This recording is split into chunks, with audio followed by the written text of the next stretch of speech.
Luis Grach es médico psicoanalista y lo tenemos lo tenemos en videoconferencia. Luis, bienvenido, buen día. Lorena Ortiz, Santiago Montórfano y Alejandro López los saludan. ¿Cómo está? Buen día, ¿cómo están ustedes? Muchísimas gracias por la comunicación. Los saludo desde aquí a la distancia. Y bueno, un gusto charlar con ustedes. Hola, buen día, gracias, ¿cómo le va? Gracias. Buen día, ¿cómo están ustedes? Muy amable, muy bien.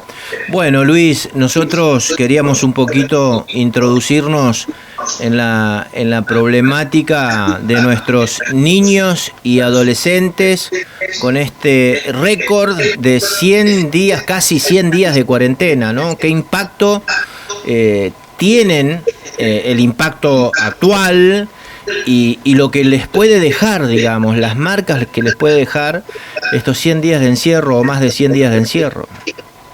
Bueno, muy interesante la inquietud que tienen. Voy a tratar de resumir un poco lo mejor posible la cuestión. Obviamente, estar confinado no es una situación normal, ni para los adultos, ni para los niños, ni para los adolescentes.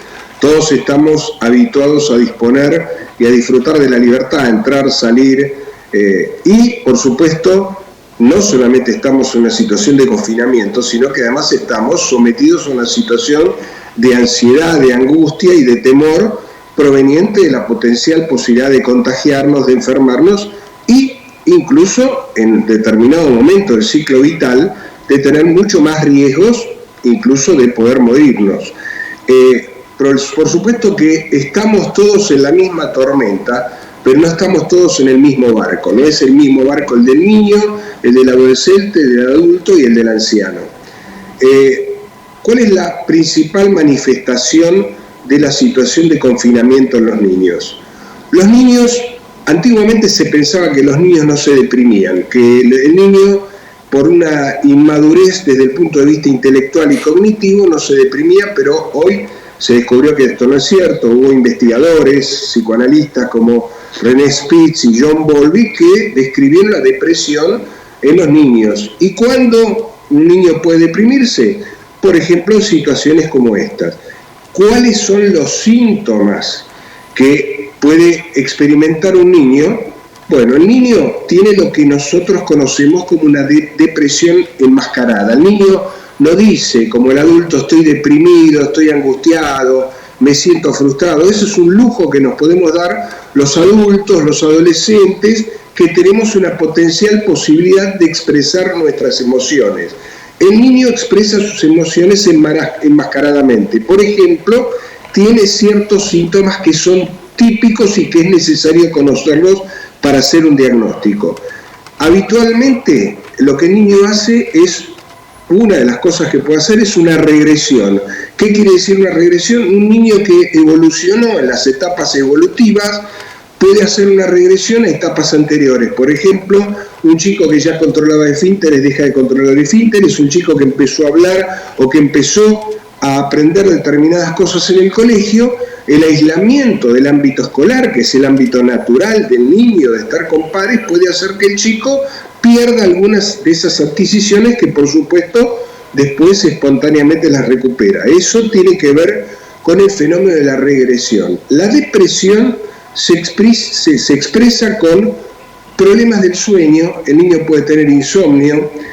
El chico tiene habitualmente irritabilidad y rabietas inexplicables, tiene un exceso de ira, tiene mucho menos tolerancia a la frustración, le disminuye el apetito, tiene colapsos en la autoestima. El chico está haciendo las tareas del colegio o está haciendo otra cosa y no le sale bien y entonces dice no sirvo para nada, soy un inútil. Frente a una determinada frustración irrumpe en una crisis de llanto fácil, producto del aislamiento social y de lo que significaría el grupo social natural de un niño. Y otras maneras de expresarse la depresión es a través de síntomas somáticos, dolores de cabeza, dolores de barriga, que el niño no sabe a qué atribuir, la familia tampoco, y son manifestaciones de esta depresión enmascarada. ¿Debido a qué? A que el encierro produce una situación de estrés en el niño, y el estrés, por supuesto, es vivido por el niño de un modo diferente del adulto y del adolescente. En el caso del adolescente, el adolescente también tiene una avidez por estar con su grupo de pares. Típicamente el adolescente sale, va a tomar una cerveza, charla con amigos, y fundamentalmente en la adolescencia nosotros aprendemos mucho de la experiencia de nuestros amigos. Si un amigo se puso de novio y cuenta cómo se puso de novio, cómo conoció a la chica, el grupo de adolescentes aprende la experiencia del otro, empieza a tener los primeros escarceos amorosos, sale a pasear, etcétera, etcétera. Vuelvo a la problemática del niño, porque el niño tiene una conexión, yo lo llamo un poco chistosamente, el niño está conectado como por Bluetooth con los padres. O sea, en la medida en que los padres están ansiosos, están angustiados por motivaciones obvias, por ejemplo, si los padres están preocupados por su propia salud, por la salud de los abuelos, si los padres están preocupados por una situación económica, si los padres empiezan a tener conflictos producto de la convivencia y el aislamiento, todo esto es percibido por el niño más allá de las palabras, y entonces el niño de algún modo padece no solamente su propia angustia, sino la angustia que de algún modo le transmiten los padres, producto también del estrés del encierro y de las consecuencias que puede tener para los padres, para los hijos, para todo el núcleo familiar. O sea, el niño no está acostumbrado a vivir en un mundo peligroso, y las fantasías del niño obviamente están vinculadas al peligro de que se puedan enfermar los padres, de que se puedan enfermar y morir los abuelos, y el niño no está en condiciones de procesar toda esta información que nos angustia a los adultos y obviamente también angustia a los niños. Entonces, tenemos que saber que el chico va a tener disminución de la atención, va a estar desobediente, va a estar irascible, va a estar insomne, va a estar inapetente, y todas esas son manifestaciones de lo que yo antes les decía a ustedes, que los psicoanalistas llamamos una depresión enmascarada. O sea, el niño no puede manifestar como un adulto los sentimientos que suscita en él la cuestión del confinamiento. Bien. Luis, ¿y qué hacer ante este panorama? Muy bien, muy buena la pregunta, porque muchas veces hacemos el diagnóstico y después uno dice, bueno, ahora que ya sé de qué se trata, ¿qué hago con esto? Claro. Bueno, lo primero que tenemos que hacer es, sin transformarnos en psicoanalistas, tenemos que poder individualizar los afectos y enseñarle a los hijos y a los niños qué es lo que están sintiendo. ¿Qué quiero decir con esto? Si el chico tiene una rabieta, si está irritable, si está irascible, si está violento, uno no tiene que sentarse a darle una clase teórica de psicopatología, ni ponerse en una especie de psicoanalista amateur, sino que le tiene que decir, estás enojado y entiendo que estés enojado porque no es lindo vivir encerrado, entiendo que te sientas mal y que no te dé ganas de ponerte a ver las clases del colegio por el Zoom porque es lindo ir al colegio, entendemos que extrañas a tus amigos, entendemos que no podés salir a la calle, no podés jugar a la pelota, que es el ámbito natural en que se tiene que manifestar la niñez. El niño necesita espacios abiertos, el niño necesita descarga motriz, el niño necesita, como necesitamos los adultos, el contacto con los pares, y muchas veces los padres creemos erróneamente que por el solo hecho de que los padres están en la casa, los chicos tienen la posibilidad de disfrutar más tiempo junto con los padres, cosa que antes de la cuarentena y de la pandemia no existía. O sea, el padre habitualmente se va temprano a la mañana, vuelve tarde a la noche, y el niño está en contacto con el padre solamente por la noche. Estar en casa no es sinónimo de hacerle compañía a un hijo. Un padre tiene que poder ser empático con el hijo, tiene que poder charlar acerca de las emociones, ponerles un nombre. Cuando uno le pone un nombre a una emoción, cuando uno le cuenta a un amigo y le dice estoy angustiado, estoy deprimido, inevitablemente esa depresión o esa angustia baja. Igual que cuando uno dice tengo miedo, la confesión y la autoobservación del miedo hace que ese miedo de algún modo disminuya, se nos vuelve más manejable y podemos aprender de ese modo también a gestionar las emociones. La otra recomendación que es muy importante es, en la casa tiene que reinar el clima emocional mejor que sea posible. Yo entiendo que la convivencia 24 horas por día, 7 días por semana para los adultos, también tiene un nivel de complejidad enorme.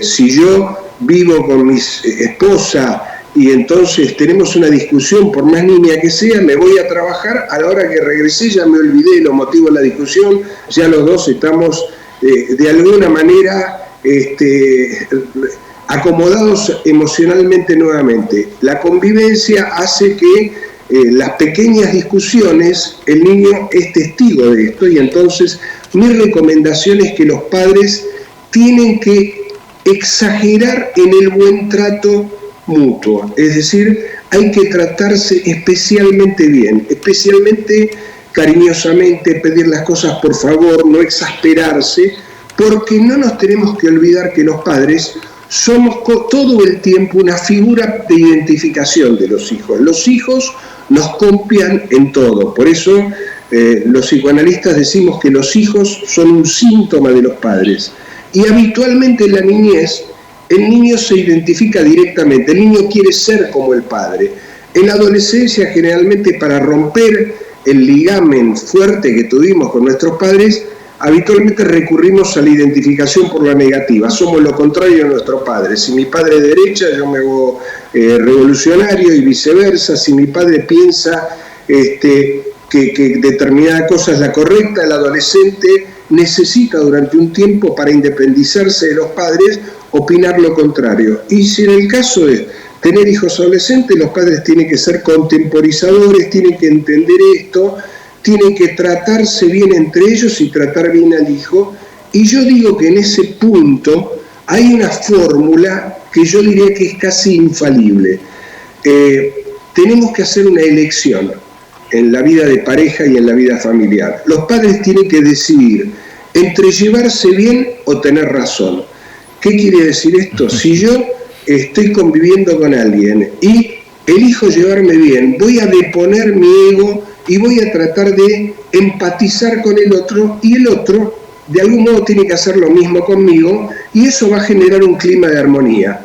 Ahora, si en vez de hacer eso ingresamos por el ver quién tiene razón, se va a instaurar inevitablemente entre nosotros una puja de egos a ver quién tiene razón, si soy yo el que tiene razón o sos vos la persona que tiene razón. La otra cosa que tenemos que entender es que los niños habitualmente no confiesan sus angustias, no confiesan sus temores, sino que los expresan a través de los síntomas. Y los niños hoy en día están primero preocupados porque están aislados y no tienen contacto con sus compañeros, cosa que tenemos que favorecer. ¿Y cómo? Generando encuentros como el que estamos teniendo nosotros en este momento con sus amigos. ¿Querés ver a tus amigos? Encontrate con tus amigos, hagan un encuentro por vía electrónica, charlen, jueguen. La otra cosa es que hay que exponer poco al chico a las noticias de la televisión.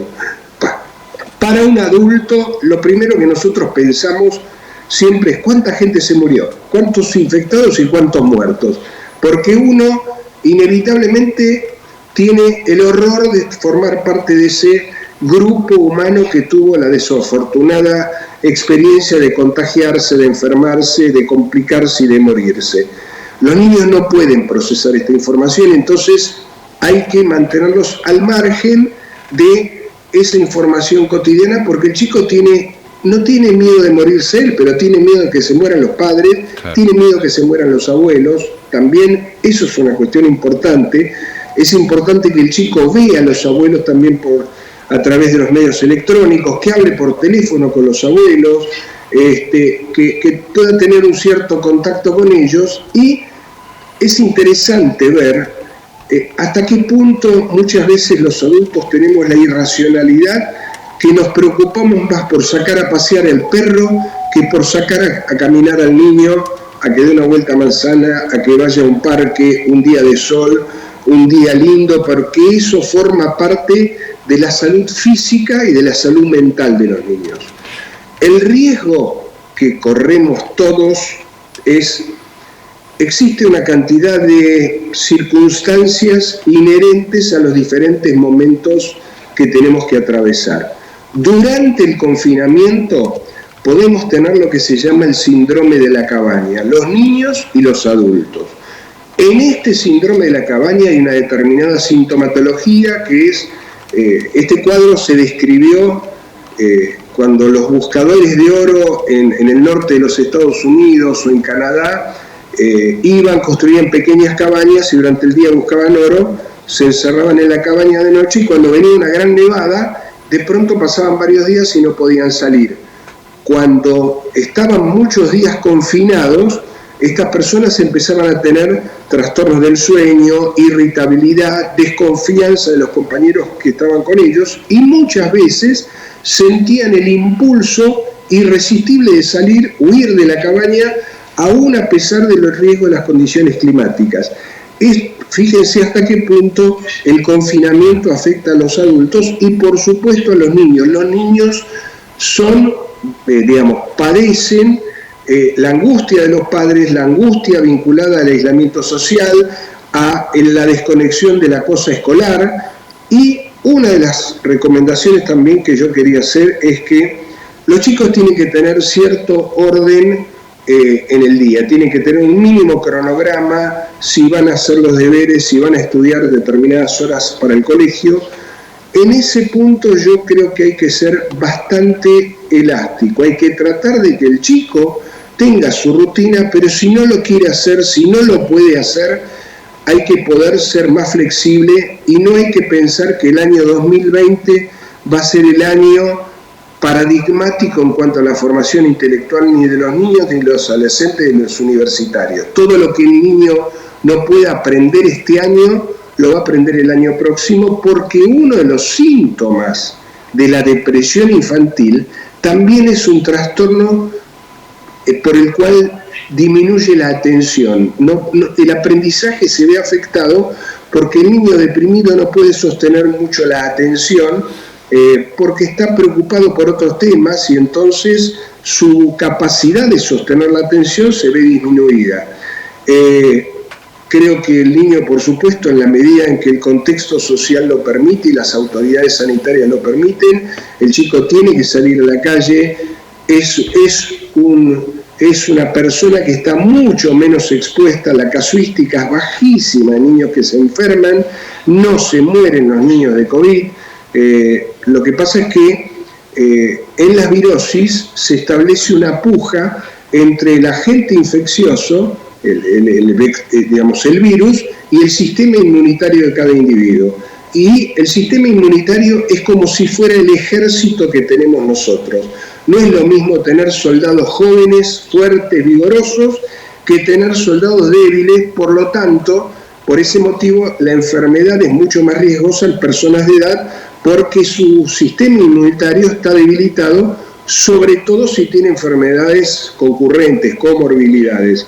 Entonces, al niño hay que exponerlo lo menos posible al temor de los padres. Los padres tienen que tener cierto nivel de privacidad si comentan las angustias económicas. Yo entiendo que estamos todos angustiados, los comerciantes, las personas que trabajan y que necesitan aportar el dinero para el sustento familiar, naturalmente están angustiados y por ahí necesitan hablar. Bueno, este es un diálogo que los padres deberían tener a puertas cerradas. No tienen que hacer partícipe al niño en la medida de lo posible de la angustia que a ellos les genera la incertidumbre económica, porque el niño se siente culpable y además no puede hacer nada con eso, no puede participar. Otra de las recomendaciones es que, sumadas a los que yo les decía antes del buen trato, donde los padres tienen que exagerar el buen trato en la casa, es que los chicos pueden participar de algunas tareas, colaborar de las tareas de la casa, hacer la cama, ordenar el placar, colaborar de la limpieza. Yo creo que eso es algo que al niño le hace bien porque de algún modo siente que participa del espíritu familiar, hay tareas de las que él es responsable y las puede llevar a cabo, y de algún modo siente que está cooperando con los padres, y es una buena manera de pasar el tiempo juntos teniendo un objetivo común, teniendo una tarea en común. Y por sobre todas las cosas, lo que les decía al principio, hay que enseñarle al chico a verbalizar cuáles son sus emociones, a transformar las manifestaciones de su depresión en que él pueda visualizar esa emoción, pueda entender lo que le está pasando y entonces lo pueda gestionar. Es como cuando un adulto está angustiado por algún motivo, lo comenta con alguien, la angustia le disminuye y de algún modo se siente más fuerte y más capacitado para gestionar el conflicto que es el motor o el generador de esa angustia que le está padeciendo. Doctor, ¿cómo le va? Lorena lo saluda. Hola, ¿qué tal, Lorena? Muy ¿Cómo bien. estás vos? Quería saber si el tema de estar tan expuestos a la tecnología hoy en día ayuda o disminuye los síntomas, ¿no? Porque algo con lo que luchamos los padres durante el año es el que no estén tan expuestos a la pantalla, y con el tema del encierro es casi imposible, básicamente. Pero ¿cómo afecta en la conducta a los niños y a los adolescentes en esta cuarentena?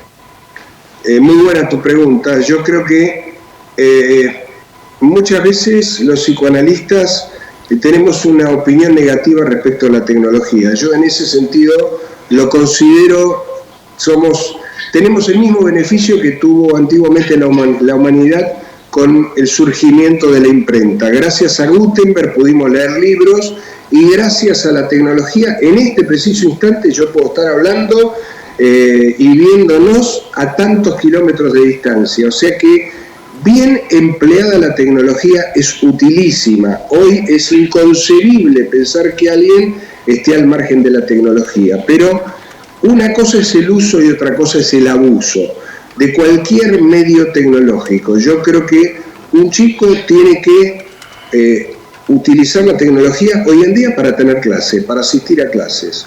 Tiene que tener un horario, no es normal. Yo creo que el modelo ideal de aprendizaje es el de persona a persona. Uno está acostumbrado a establecer una relación afectiva con los maestros, con las maestras, con sus compañeros, a tener un recreo, a tener ese momento donde se juega la pelota, se charla, las chicas charlan con las chicas, los varones corren, juegan, hacen deportes.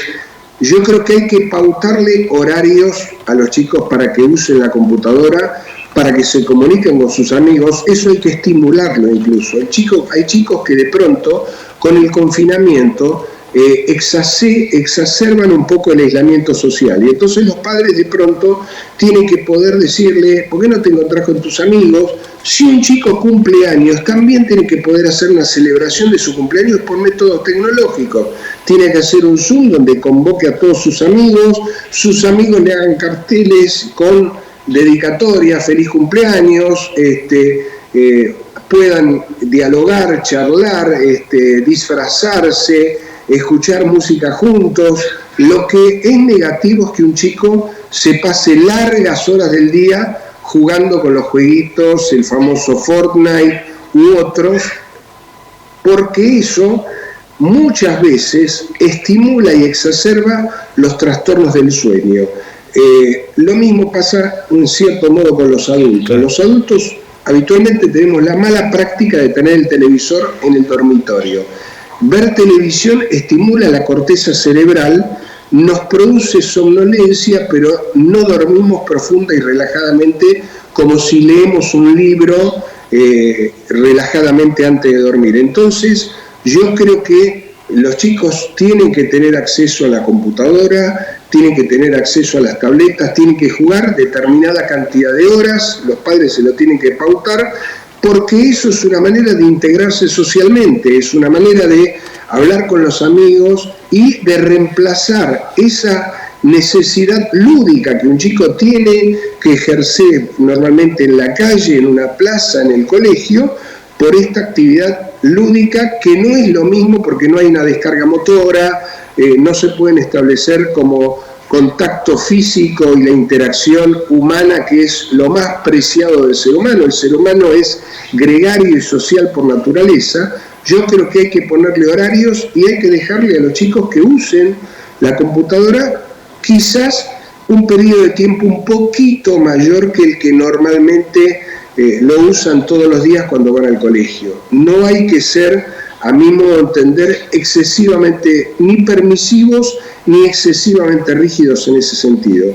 Tenemos que considerar que lo que estamos viviendo todos es una situación tremendamente ansiógena. Nadie sabe cuándo va a terminar esto. Tenemos una expectativa angustiosa, tenemos ansiedad, tenemos incertidumbre y al mismo tiempo tenemos un riesgo real. El padre que sale a trabajar y que de alguna manera también teme contagiarse, teme volver a la casa y contagiar a los familiares, el abuelo que está solo y que entonces no sabemos si lo vamos a visitar o no lo vamos a visitar. Todas esas angustias el chico tiene que convivir con ellas y de alguna manera muchas veces el espacio que el chico tiene para jugar, para encontrarse de alguna manera simbólicamente o cibernéticamente con sus amigos, no lo podemos privar de eso, de la misma manera que nosotros los adultos recurrimos al teléfono, hablamos con nuestros amigos, hablamos con nuestros familiares, queremos saber cómo están, hablamos con nuestros padres, queremos saber si nuestros padres están sanos o no, si necesitan algo, y eso nos calma la ansiedad, nos calma la angustia, y esto también es algo que uno tiene que poder explicarle en términos sencillos al niño, en qué consiste este problema que es a nivel mundial, que no sabemos cómo va a terminar, cuándo, que sí sabemos que cuáles son las maneras de prevenirnos y que si nos cuidamos no nos va a pasar nada. Tenemos que darle al chico un mensaje que no sea excesivamente generador de pánico. Tenemos que decirle al niño que en la historia de la humanidad han habido muchas plagas, han habido muchas pandemias y que la humanidad finalmente se recuperó de esto y que esto va a pasar, que vamos a volver a una vida normal y que si tenemos que cruzar un río de 100 metros de ancho, yo creo que ya venimos nadando aproximadamente por los 70 metros, supongo yo.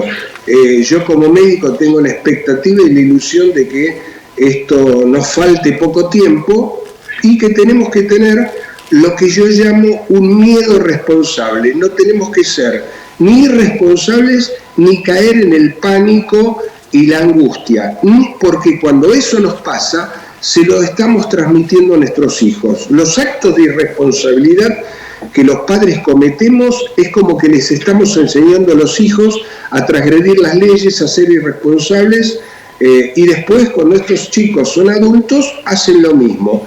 Y si tenemos un pánico excesivo, si tenemos terror, si le transmitimos a un chico un exceso de angustia, tenemos que pensar que el chico no está en condiciones de metabolizarla, no lo puede digerir. Entonces tenemos que transmitirle a nuestros hijos que estamos viviendo una situación particular, que lo van a recordar toda su vida probablemente, y disminuir el pánico, porque uno de los riesgos más importantes que tenemos es un cuadro psiquiátrico que se llama trastorno de estrés postraumático. Cuando una persona vive una situación muy traumática y no la puede metabolizar, tiempo después aparece en esa persona lo que se llama un trastorno de estrés postraumático, que tiene una determinada sintomatología. Básicamente lo que aparecen son reviviscencias del episodio traumático, eso se llaman flashbacks, crisis de angustia, trastornos del sueño, depresión, producto de la reviviscencia de situaciones que no fueron particularmente traumáticas. Entonces los padres tenemos que tratar de sobrellevar nosotros la angustia lo mejor que podemos. Luis, sí. Nada, quería... Me extendí mucho. No, ha sido más que interesante, hemos disfrutado muchísimo esta primera intervención y yo quería invitarte a ver si podemos seguir trabajando sobre esta temática la semana próxima. En el cómo encarar la pospandemia con nuestros niños y adolescentes. Gran tema. Primero les quiero agradecer la invitación, me pareció fantástico conocerlos, aunque sea de este modo. Supongo que en algún momento tendré el gusto de conocerlos personalmente.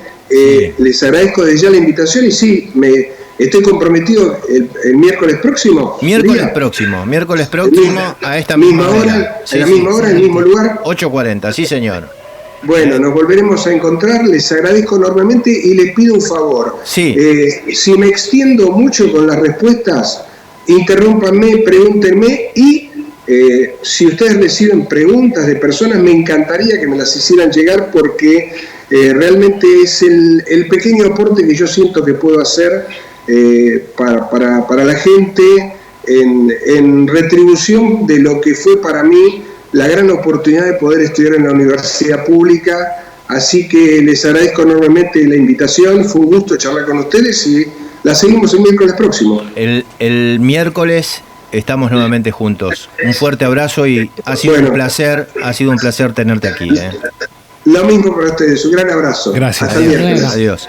Luis Gratz, médico psicoanalista, ha pasado por La Primera Mañana, un tema que, bueno, nos va a ocupar durante mucho tiempo. Muy interesante. Mucho tiempo, la situación de nuestros niños y adolescentes.